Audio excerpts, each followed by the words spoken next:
Hello, and welcome to this special podcast episode of Things You Didn't Know You Wanted to Know. Today we will be talking about the Reformation of the Church of Jesus Christ of Latter-day Saints. I'm your host, Harley Hunsaker, and I'm happy to be here today. I'm 18 years old and a freshman attending Brigham Young University. I am a pre-communications major hoping to emphasize in news media, and for the time being, that's all you really need to know about me. Okay, sure. My name is Reid Moon. I'm the owner of Moon's Rare Books in Provo. And I've been tracking down rare books and documents for the past 30 years, and one of my specialties is early Mormon books.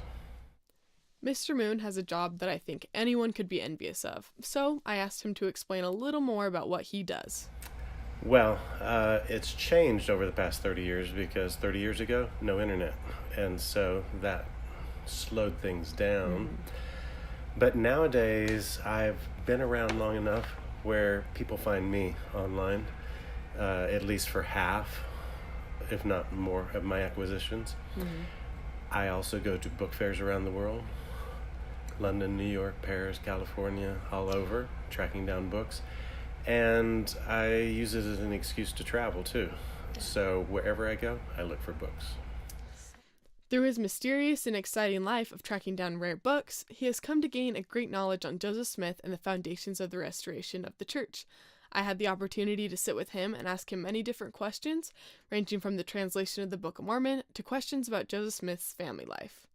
I asked many of my friends and family members what kind of questions they had about the restoration, and after asking Reid Moon for the answers, it quickly became apparent that he had all of them. Hopefully, while you listen to this podcast, some of your questions will get answered, or maybe you will just come to know things you didn't realize you wanted to know about the restoration of the Church of Jesus Christ of Latter-day Saints. Let's get into the interview, starting with my first question.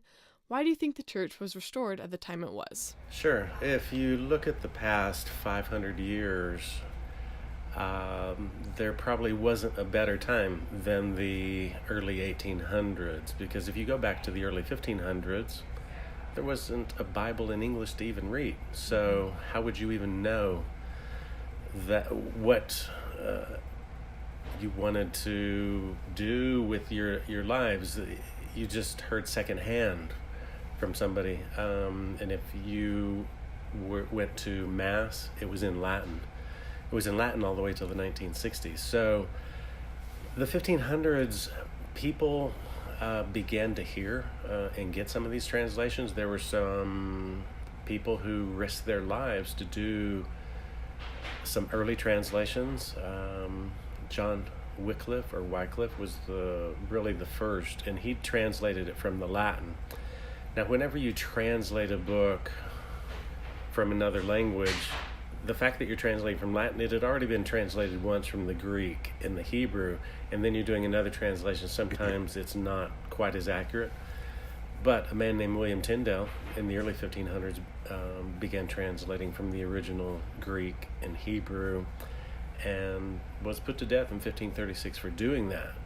And so I always said if Joseph Smith would have been born in that time, he would have had to have been more a William Tyndale figure than somebody doing the restoration of the church, because that was the first step to get the scriptures in English.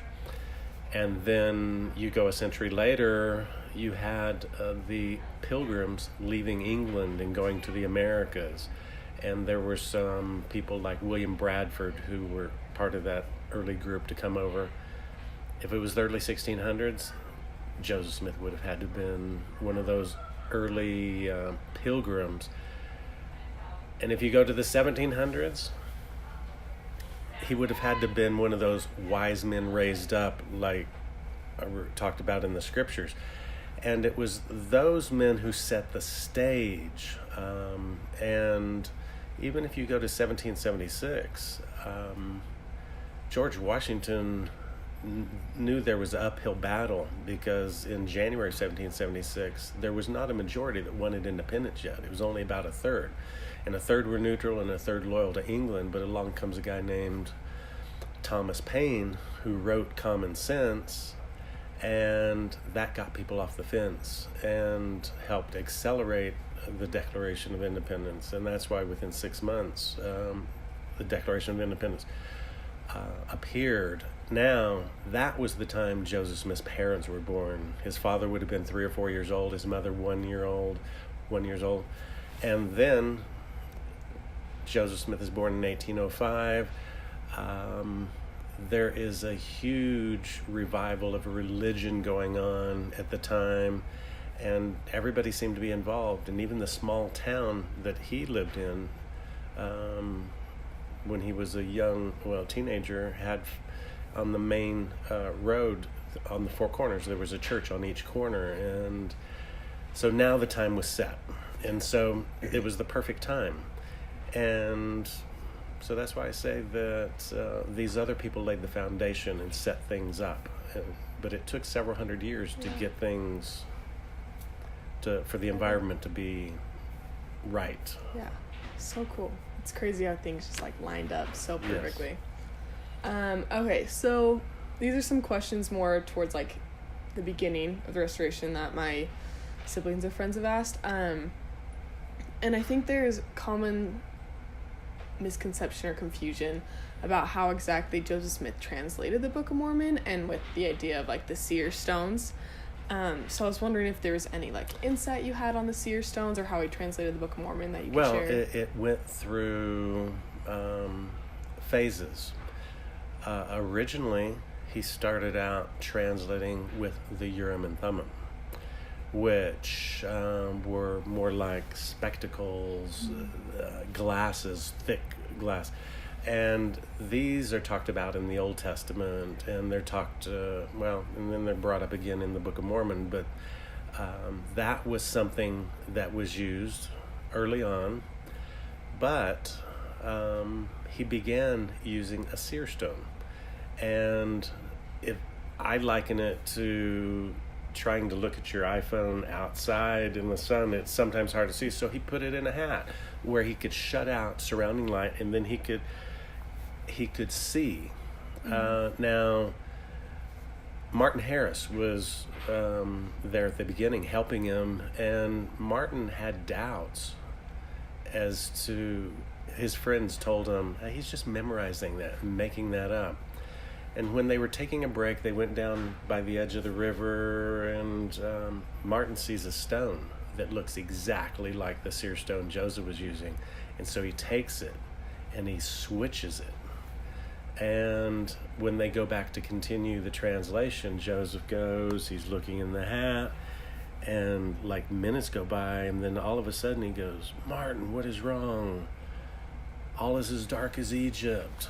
And then when he looked at Martin kind of gave himself away, and he goes, well, I switched the stones. People said you were making it up. And which also shows that the stones, I think, were more particular for the person too. And it wasn't just any stone. It had to have some connection. And that story, actually, a lot of people say, well, that's new. And I say, no, it's not. It's B.H. Roberts published a series of books called New Witness for God in 1895, and then it was a 3-volume set, and I have a set here. 100 years ago, this story is told. So it's been out there. If people don't know it, it's for lack of their reading. Church books that were in most libraries. And also, if you would have been in my gospel doctrine class, it was something that was brought up. And it may seem strange today, but here's another interesting fact. Joseph Smith was sustained, and at conference we sustain the prophets as prophet, seers, revelators. He was sustained as prophet, seer, revelator, and translator. Oh, wow. So I'm kind of waiting for the day where we add that in. Add that in, and then we know, because not all the Book of Mormon has been translated. Yeah. So that's cool. Yeah, my sister was wondering that he was able to translate and like see through these seer stones. Do you think that's like a gift that Joseph Smith has, or if I had, you kind of explained this a little bit, but like if I had that stone, like would I be able to see, like how does that work? Well, let's go back to Oliver Cowdery wanted to translate. There we go. Okay. And this is talked about in section 9, I believe, of the Doctrine and Covenants. And it says that he started to translate. So obviously he was able to use the same method Joseph was, but it said that then he stopped. And in my mind, I envision that just like Peter. When Peter started walking on the water, and then he said, "Oh, what am I doing?" And then, he lost concentration, and then he fell in. And I personally think that Oliver Cowdery, just when he saw how this was working, is like, "Oh, what is this?" And if you go back and read it, I think it makes a lot more sense. And when he said he wanted to continue, he says, "No, the time has passed. That is no longer your gift." And I think you absolutely have to have a gift, or that not just anybody can do it. But we do know that other people in the early church did use seer stones. And Joseph didn't just use a seer stone for translation. When he needed to know something, I know of 2 occasions immediately come to mind. One time, 1834, he borrowed, he was up in preaching to the Stevenson family, a small group of saints. And after he was done, Sister Stevenson said, "Hey, take this bushel of apples back to your wife Emma." And Joseph says, "Sure, I will. And can you do me a favor? Can I borrow that book on your shelf?" And it was a book called Fox's Book of Martyrs.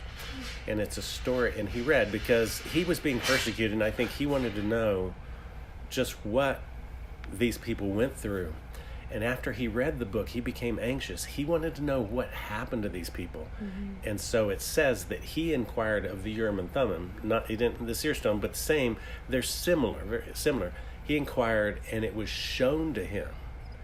How would it be shown to him? I think much just like you or I would watch a movie. It was shown to him that he said that they were good, devoted followers of Christ, and they were all saved. And so that's one instance.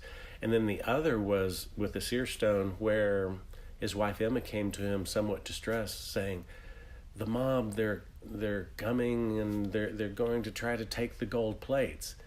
And he pulls out the seer stone, looks at it, and he can see where the plates are, and he sees that nobody's around, and he goes, no, nobody's around, it's okay. And so it was something that he could use also to find out the answer. Well, and here's another.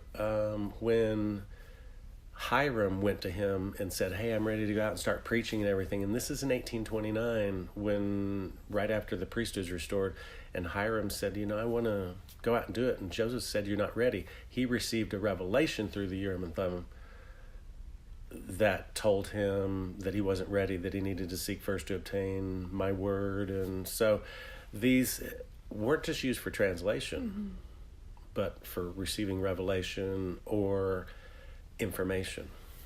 That's awesome.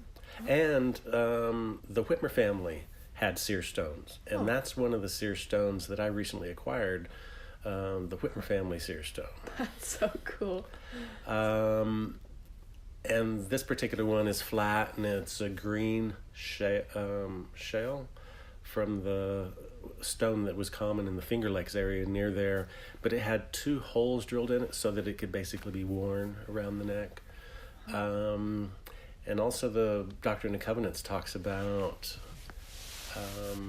how Hiram Page, one of the witnesses to the Book of Mormon, received false revelation through a seer stone and was fooled by it. And who was Hiram Page? He was the brother-in-law to the Whitmers. And the Whitmers, they were big proponents of using the seer stone. And I think one of the reasons there was a bit of falling out with the Whitmers and Joseph is because Joseph quit using the seer stone, partly because he no longer needed it, because he had developed his faith to such a point that he no longer needed any secondary item to receive revelation. Yeah. Why is it that it took Joseph Smith 4 years to be able to actually had the Book of Mormon in his possession from the time he was first Moroni, right, came to him? Why did it take 4 years? Is it 4 years? Yeah. Well, he had to go back and visit each year. Yeah. And part of it, he just wasn't ready. The maturity level wasn't there. And he you have to look at the age when, he's a teenager, and this was going to be a big responsibility. And it's finally the second to last time Moroni met with him, he says, bring the right person with you and you'll get the plates. Mm-hmm. Well, that person he brought the last time was Emma. She was the one who came with him. She waited at the wagon, but that's when he finally got the plates. That's cool. I didn't know that. The 160 pages that Martin Harris lost. I know nobody knows where they are, but do you have any maybe ideas or thoughts on that?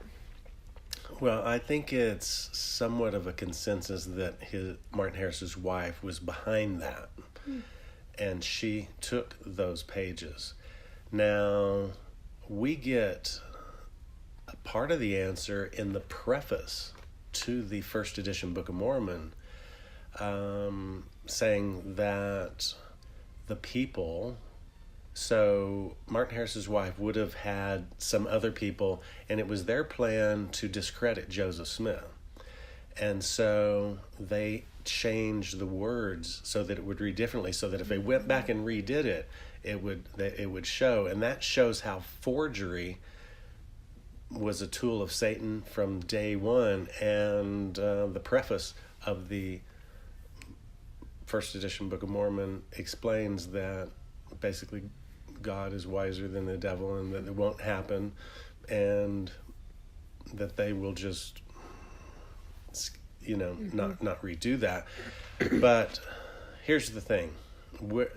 There have been rumors out there, no credible rumors of where they are, but 35 years ago, that was another attempt to, the Mark Hoffman Mormon forgery murders that happened in the early 80s, one of his projects was to recreate the lost 116 pages, and that's a whole other story, but he did start it, and it was going to be like the Book of Lehi, but that was an attempt to I guess make the church look bad, but they never came out. But a remnant of them surfaced in his possession because he had already begun that process to do that. And here's the thing: they may show up, and it would be, fascinating to see them. But right now, it's just they're lost. Yep. That's why they're called the Lost. 116 pages. The Pearl of Great Price. In class, we talked about how we gained possession of the Book of Abraham and the Book of Moses. I'm not sure if you know anything about that, or could expound on what Pearl of Great Price actually is or where it came from. Okay, well, sure. First of all, this is another one of those cases where a string of events happens to make it possible. Mm-hmm. Okay. So you have Napoleon, who basically is going around conquering territories, and he goes into Italy, and he goes into an area known as Piedmont, and when he would take over an area, he would conscript soldiers. He said, basically, you're with me or against me. And so there was a young man named Antonio Lobolo that became part of that. And there was a lot of interest in Egypt. And so Napoleon went into Egypt, and they began plundering the ruins and everything. And Napoleon eventually fell out of favor, and then he's exiled. But this Antonio Lobolo had this now skill craft, and he brought back several of these artifacts. And he sold off several, but he waited until 1830. and about the time of his death, and he told his family, send these to America, you'll get a better price. And so they were sent to the Americas. And then, these were some mummies. And they were purchased. Well, this was a worldwide fascination with Egypt and mummies. And this man, whose name I believe is Michael Chandler, he bought them and then took these mummies on kind of like a circus sideshow type thing. And where did he end up? Kirtland, Ohio. And he sold them, I believe, for a total of about $2,400. And so they got the mummies. Now that's where the book of Abraham comes from. Okay. The book of Moses is different. That is a different revelation type translation. Yeah. But where the Pearl of Great Price comes from, go to 1851. Joseph Smith was killed 7 years earlier. But the missionaries are over in England, and the mission president is Franklin D. Richards. And the members are pleading for more writings of the prophet. And at that time, there are about 10,000 members of the church in Utah, 1851. There are 30,000 in England. So 3/4 of the church is based in England, and they want these things, writings. And so he goes through and he pulls excerpts from the book of Moses, part of the book of Abraham, 5 sections of the Doctrine and Covenants, which have to do with duties of the members. He pulls an extract out of the Times and Seasons, which contain what would later be called the Articles of Faith. He pulled a poem called Truth, which later became a hymn, "Oh, Say What Is Truth," and put these all in a pamphlet, 56 pages, and called it The Pearl of Great Price, being a narration of the translations and revelations of the prophet, seer, and revelator Joseph Smith. And so everything was tied to Joseph Smith. And it was a pamphlet. It later becomes canonized in 1880. Okay. And then they remove the section of the Doctrine and Covenants because they're already in the Doctrine and Covenants. And then they add basically all of the book of Abraham and book of Moses, and then the Joseph Smith history. And then they call the Articles of Faith the Articles of Faith for the first time, because they weren't called that when they were first released. This is like completely random, but what could you tell me about Freemasonry? Do you know much about that and the correlation between Joseph Smith and Freemasonry? Okay, sure. So there have always been these societies, secret societies. You have the Knights Templar, and you have Freemasonry, which was quite a big deal. I mean, George Washington was a Freemason, and a lot of world figures were. And it was an organization, a brotherhood. And when you became part of that, you made certain vows of secrecy and faced certain penalties if you broke those. Well, Joseph Smith, he knew what the purpose of that group was, and I think in his mind he felt that, hey, if we're part of this, we'll be accepted more, because you're supposed to be friendly toward your fellow Masonic brothers. And so they started basically a group in Nauvoo, and they participated in that. And some people say that they stole the ceremony from the Masons to create the temple endowment. And so, but here's the thing. I'm very familiar with both. And yes, there is a common thread. There are some common threads, but even in our own vocabulary as children, when we want somebody to make a promise, we say things that kind of go back to these societies. Cross your heart and hope to die, and you make these little little promises. Well,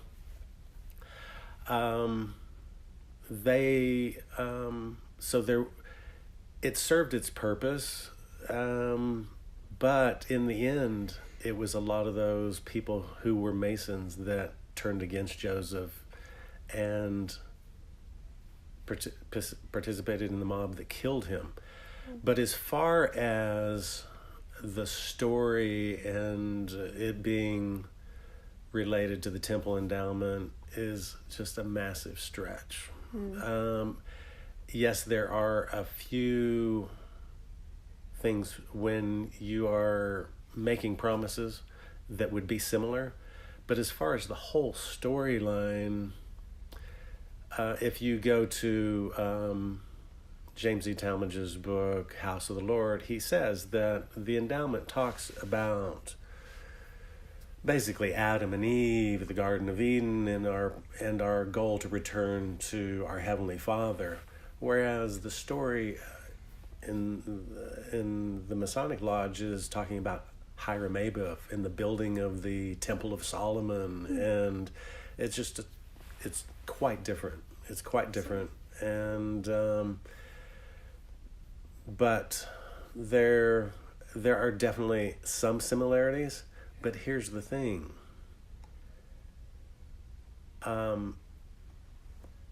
Heber C. Kimball said that Masonry was basically an apostate version of the endowment, meaning it had part of the truth, because this temple ceremony is much more ancient than even the Masons themselves, because Masonry doesn't go back. You can find groups that have these versions, even in South America. The Incas had a version of the temple endowment, and so it's pretty much all over the world, but it's bits and pieces of it. And during Joseph Smith's lifetime, I mean, the endowment came out a few years before he was killed, but that was never a charge made that Joseph was copying that. That's an argument that surfaced later. I hear things here and there about his family growing up and his siblings, but not talked about a lot. So could you tell me about Joseph Smith's family life and how it possibly prepared him to be a prophet, or any specific stories that stand out in your mind? Well, first, Joseph Smith was the fourth child born. Alvin was born in probably around 1798, and then Hiram was born in 1800, and then he had an older sister named Sophronia that was born in 1803. No clue.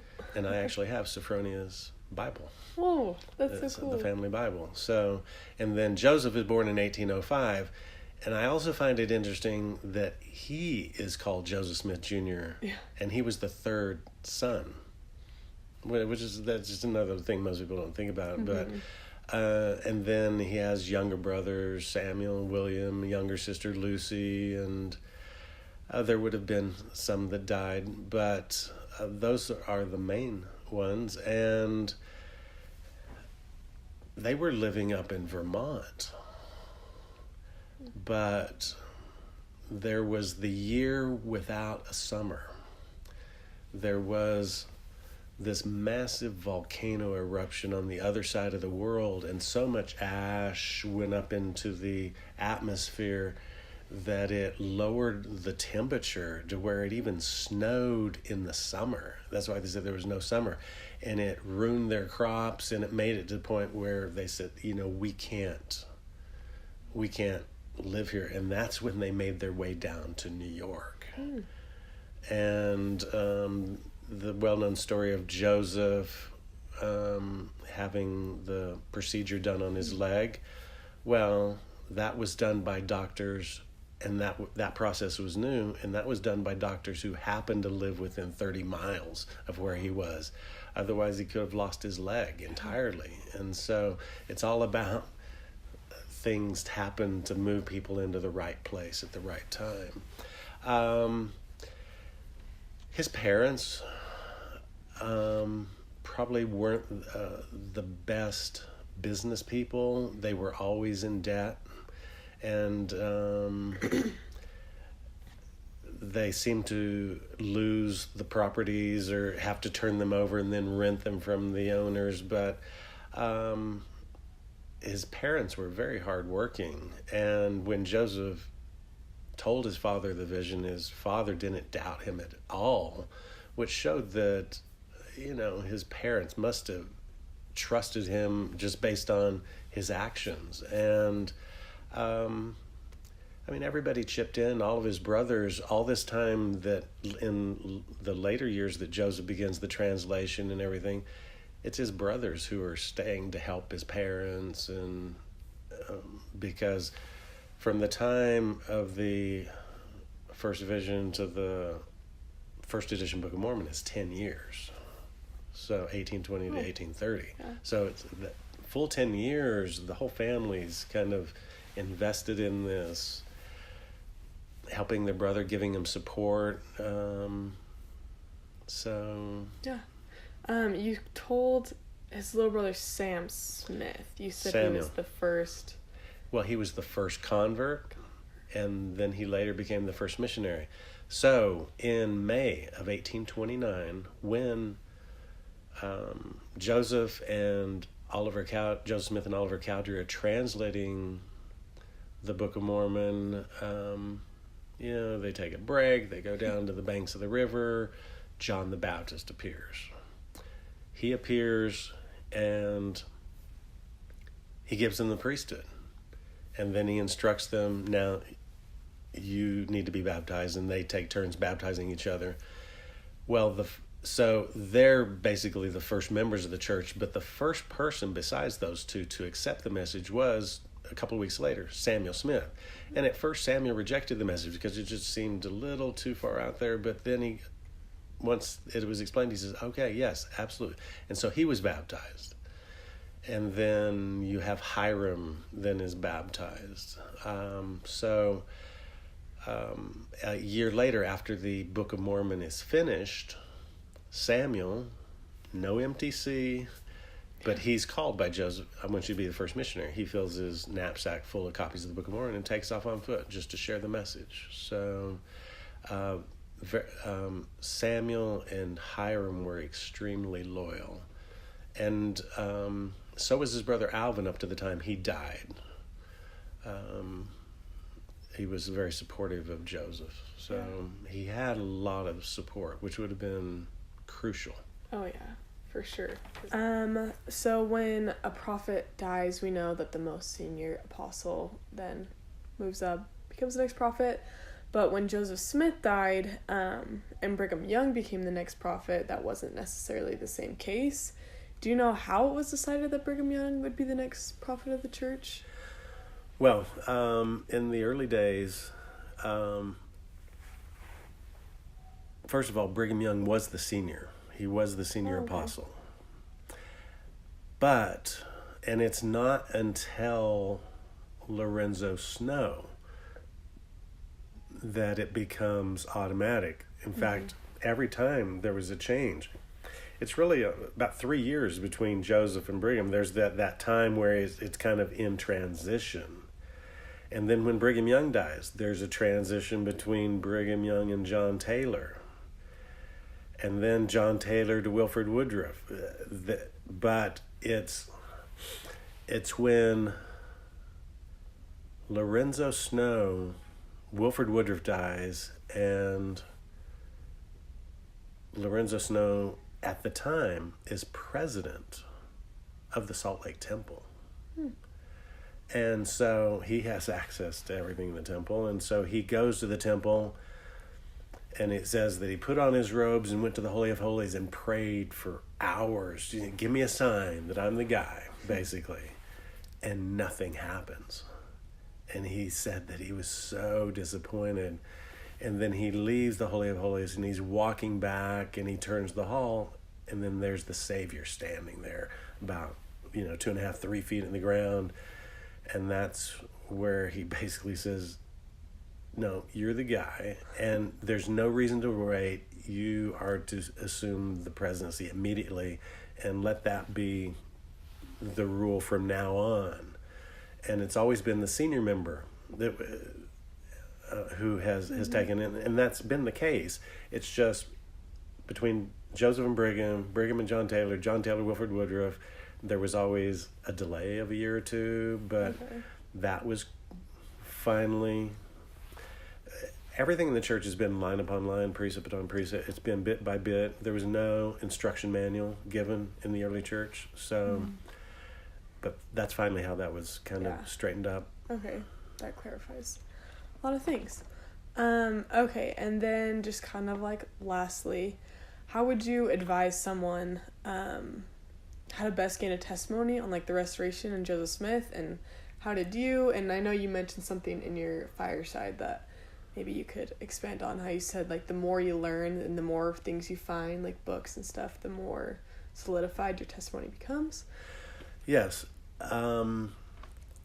Although it's unfortunate, I see also a lot of people in my area or professors or other people, they use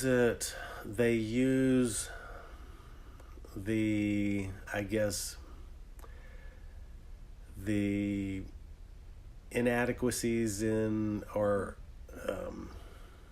foibles or different things. They're basing their testimony on a person rather than the gospel. And Joseph Smith never said he was perfect. Nobody's perfect except the Savior. And it's unfortunate that, even in my own extended family, there have been people who have, just kind of lost their way and just don't see that you have to be a member of the church and that there's only one true church. And here's the thing. Being a member of the church has never been a popularity contest. It was not easy at the time of Christ. It's not easy today. It will never be popular with the world. It just never will be. It will never change to fit what is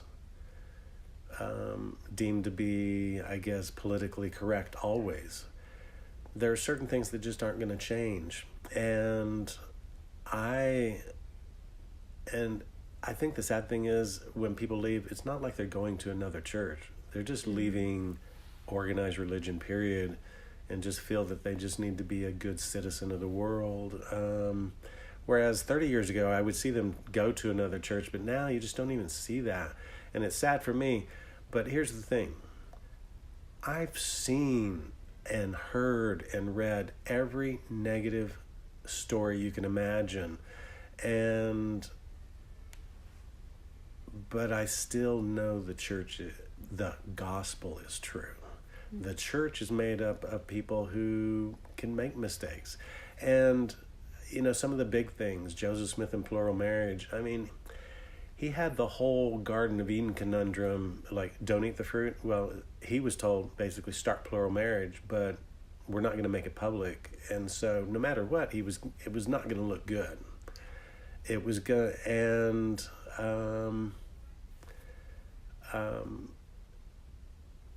I can't answer as far as blacks in the priesthood. That's a Brigham Young era thing. That was not a Joseph Smith. And that was never claimed to be that wasn't claimed to be a revelation or doctrine, rather a policy. And that each succeeding prophet kind of just continued with the policy. But I have in my possession scriptures belonging to Spencer W. Kimball, and it is very evident that this was a question about blacks in the priesthood that was on his mind as early as the 1930s, 40 years earlier. It was something he was struggling with and really just, and then I think that's one reason why he was chosen to be the person to lift that, change the policy, and that's where that comes out. And I think most people point to those as a couple of the big things that they just didn't know. But I say, if you're going to do that, you have to look at Abraham, who was told, he has a wife who is way past the age of having children. And then it's like, well, wait, no, go take Hagar, go take this young woman and have kids with her. And it's like, what? And the whole thing with plural marriage, there had to be a restoration of all things. It said that there would be a restoration of all things. That's one thing that was restored. Now it's been taken away. Doesn't mean it ever has to come back. So it's, and Emma went through a lot. I mean, she's the first, but I'm a fan of Emma. I mean, one of my daughters is named Emma. So, yeah, there are a lot of things that get tripped up on, but here's the thing. If you make the same comparisons to the time of Christ and you say, well, why would Joseph Smith do this? Well, why would the Savior choose somebody that would betray him? I mean, if he knows everything, why would he do that? I mean, you can ask these same questions, but they just don't get asked about that. It's just, and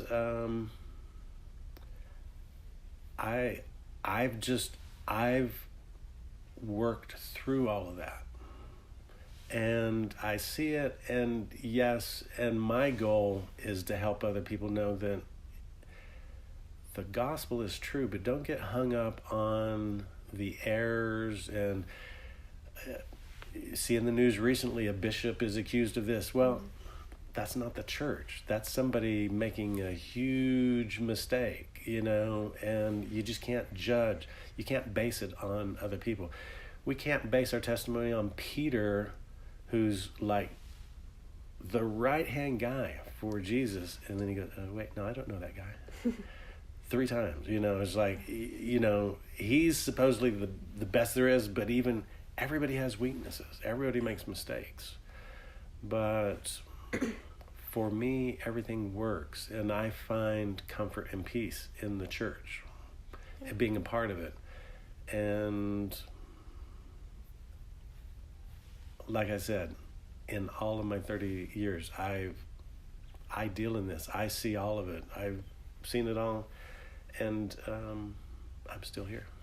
The last thing I asked Mr. Moon was where people can go to find out more about him, his store, and his knowledge. Well, a couple things. Yeah. There is a Moon's Rare Books on Facebook, and we do a series of monthly lectures. And I do Instagram, but it's not so much church. It's a lot of literature and travel and food. But that's under my name, Reid Moon, Reidn Moon. Cool. But there are, I think a lot of the new programs that the church has come out with have a lot, the websites and everything have a lot of good information. And just the new books that have come out, Saints, I've been through that, and I see that it addresses a lot of these issues, at least. And then as far as Book of Mormon, there's Book of Mormon Central. They have a website. As far as if you just need answers to some of these questions, there's fairlds.org, FAIRLDS.org. You can go there, get answers to a lot of questions. In today's world, the internet, it's used by both sides. Satan uses it to his advantage, but also it's a source to find answers to. And I'm always happy to answer whatever questions I can.